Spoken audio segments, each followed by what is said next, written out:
নমস্কার বন্ধুরা, তোমরা সবাই কেমন আছো? আশা করি তোমরা সবাই অনেক ভালো আছো। আজ আমি তৈরি করে দেখাবো বেগুন দিয়ে ফুলঝুরি বা বেগুনের অক্টোপাস, যেটাই তোমরা বলবে।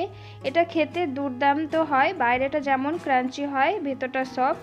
যারা বেগুন খেতে পছন্দ করে না তারাও কিন্তু এইটা খেতে খুবই পছন্দ করবে। তাহলে চলুন দেখে নিই আমি এই বেগুনের ফুলঝুরি কিভাবে তৈরি করছি। এখানে আমি যে চিকন বেগুনগুলো হয় সেই বেগুন নিয়ে নিয়েছি 3টে। এই বেগুনগুলোকে ভালো করে আমি এইভাবে একটু খোসাটা ছুলে নেব।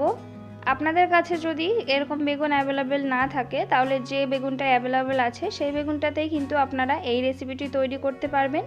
আমি বেগুনটাকে ভালো করে ছুলে নিয়েছি, আর এই বোটার ধারে যে অংশটা থাকে এই অংশটাকে আমি ছুরি দিয়ে এইভাবে করে কেটে ফেলে দেব। বন্ধুরা, তোমরা একবার এইভাবে বেগুনের এই রেসিপিটি তৈরি করে খেয়ে দেখবেন। বাচ্চা থেকে বড় সবাই কিন্তু খেতে খুবই পছন্দ করবে।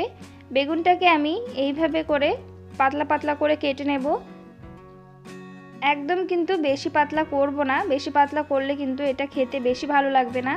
বেগুনটা যদি খাওয়ার সময় মুখে না পড়ে তাহলে কিন্তু একদমই ভালো লাগবে না। আমি পাতলা পাতলা করে দুই পাশে ঠিক এইভাবে করে কেটে নিয়েছি। তোমরা নিশ্চয়ই দেখতে পেরেছো আমি কিভাবে কেটেছি।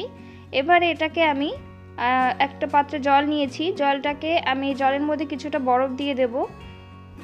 বরফটা দিলে তার মধ্যে যদি বেগুনটাকে রাখা হয় তাহলে কিন্তু বেগুনটা ভেঙে যাবে না, একটু শক্ত হয়ে যাবে। আমি এইভাবে ভিজিয়ে রাখবো। আমি আরও একটি কেটে দেখাচ্ছি, দেখুন। ঠিক এইভাবে করে প্রথমে দুটো টুকরো করে নিতে হবে। অপোজিটেও কিন্তু ঠিক আমি দুটো টুকরোই করে নিচ্ছি। আপনাদের বেগুন যদি যেরকম মোটা সেই হিসাবে কিন্তু আপনারা পিস পিস করে নেবেন, আর বেশি পাতলা করবেন না, তাহলে কিন্তু খেতে একদমই ভালো লাগবে না। আমি এইভাবেই সবকটা বেগুন কেটে নেব। এখানে আমি একটা বাউল নিয়ে নিয়েছি। এবারে এর মধ্যে দিয়ে দেব বড় চামচের 2 চামচ। এখানে আমি ময়দা নিয়েছি, আর 2 চামচ দিয়ে দেবো এখানে কর্নফ্লাওয়ার, আর 2 চামচ দেবো এখানে বেসন। তিনটের পরিমাণই কিন্তু আমি সমান রেখেছি এখানে। এবার আমি এখানে সামান্য পরিমাণে হলুদ দিয়ে দেবো, স্বাদ অনুসারে দিয়ে দেবো এখানে লবণ, হাফ টিস্পুন দেবো এখানে লাল লঙ্কার গুঁড়ি, আর সামান্য পরিমাণে এখানে জিরে গুঁড়ি দিয়ে দেবো, আর দিয়ে দেবো হাফ টিস্পুন এখানে চাট মশলা, হাফ টিস্পুন দেবো এখানে ধনে গুঁড়ি। সবকটা উপকরণ আমি ভালো করে একটু মিশিয়ে নেব। আর আপনারা যদি ঝালটা খেতে না চান তাহলে কিন্তু লাল লঙ্কার গুঁড়িটা স্কিপ করতে পারেন। এবার অল্প অল্প জল দিয়ে আমি একটা ব্যাটার তৈরি করে নেব। এখানে কিন্তু ব্যাটারটা না গাঢ় হবে আর না একদম পাতলা হবে, মিডিয়াম গাঢ়তে ব্যাটারটাকে তৈরি করে নিতে হবে। দেখুন, ঠিক এইরকম গাঢ়তে আমি ব্যাটারটাকে তৈরি করে নিয়েছি। এর থেকে পাতলা বা এর থেকে মোটা করে নিলে কিন্তু এটা একদমই ভালো হবে না। এবার আমি যে বরফে ভিজিয়ে রেখেছিলাম বেগুনগুলোকে তুলে ভালো করে জলটাকে চিপড়ে ফেলে নিয়েছি। এবার আমি যে ব্যাটারটা তৈরি করে রেখেছি তার মধ্যে এইভাবে করে বেগুনটাকে ভালো করে ম্যারিনেট করে নিতে হবে। চামচ দিয়ে হচ্ছিল না, তাই আমি একটু হাত দিয়ে ভালো করে এখানে ব্যাটারটাকে লাগিয়ে নিচ্ছি। ভালো করে ব্যাটারটা লাগিয়ে নিয়ে এখানে আমি কিছু ব্রেড আমি মিক্সিতে গুঁড়ো করে নিয়েছি। সেই ব্রেড গুঁড়োটাকে এইভাবে বেগুনের মধ্যে ভালো করে লাগিয়ে নেব।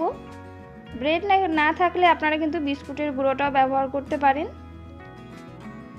এইভাবে ভালো করে লাগিয়ে আমি একটা প্লেটের মধ্যে নামিয়ে নেব। এই ব্রেড দিলে কিন্তু এটা আরও ক্রাঞ্চি হবে আর খেতে কিন্তু আরও বেশি ভালো লাগবে। আমি আরও একটি তৈরি করে দেখাচ্ছি, দেখুন। ব্যাটারটা কিন্তু ভালো করে লাগিয়ে নিতে হবে।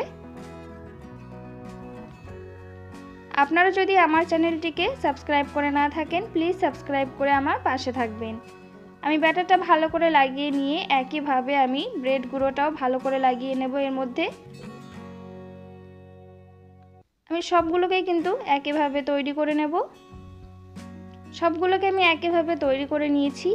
এখানে আমি একটা ফ্রাই প্যান নিয়ে নিয়েছি, তার মধ্যে আমি কিছুটা তেল গরম করে নিয়েছি। আর তেলটা যখন গরম হয়ে যাবে তখন বেগুনটা এইভাবে নিয়ে দিয়ে দিতে হবে। তখন কিন্তু অবশ্যই মিডিয়াম টু লো আঁচে রেখে বেগুনটাকে দিতে হবে।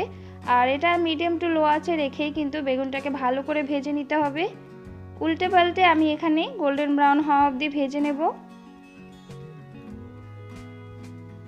দেখুন এটা কতটা সুন্দর হয়েছে। আর চেষ্টা করবেন দেওয়ার পরে একটুখানি এইভাবে ছড়িয়ে দিতে, তাহলে দেখতে কিন্তু বেশ ভালো লাগবে। ভালোভাবে ভাজা হয়ে গেছে, আমি একটা প্লেটের মধ্যে নামিয়ে নেব। ওই তেলের মধ্যেই আমি এবার বাকিগুলোকেও একইভাবে ভেজে নেব। আর তেলের মধ্যে দেওয়ার সময় কিন্তু এই খুন্তি দিয়ে একটুখানি এইভাবে ছড়িয়ে দেবেন, দেখতে কিন্তু বেশ ভালো লাগে।